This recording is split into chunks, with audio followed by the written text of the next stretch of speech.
अब नबी करीम सल्लल्लाहु अलैहि वसल्लम की ये जो अंगूठी मुबारक थी, जो चांदी की थी, जो जिससे आप जो है वो मोहर लगाते थे, इसके बारे में हदीस है कि सैयदना इब्न उमर रज़ी अल्लाह ताला अन्हु रवायत फरमाते हैं कि नबी करीम सल्लल्लाहु अलैहि वसल्लम ने चांदी की अंगूठी बनवाई तो आपके हाथ में रही, फिर वो सैयदना अबू बकर रज़ी अल्लाह ताला अन्हु के हाथ में, फिर सैयदना उमर रज़ी अल्लाह ताला अन्हु के हाथ में, फिर वो सैयदना उस्मान रज़ी अल्लाह ताला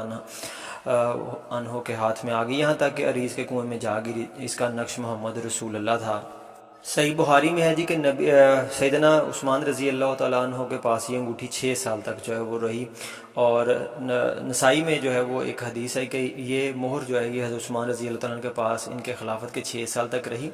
जब मुकदमे ज़्यादा हो गए तो हज़रत उस्मान रज़ी अल्लाह तआला ने ये अंगूठी जो है वो अंसार के आदमी के हवाले कर दी। वो इसके पास बतौर मोहर इस्तेमाल होती रही ताहाँ कि इससे एक कुएँ में जो है वो गिर गई, फिर तलाश बेसार के बावजूद ना मिल सकी। जबकि सही बुहारी की हदीस है कि सही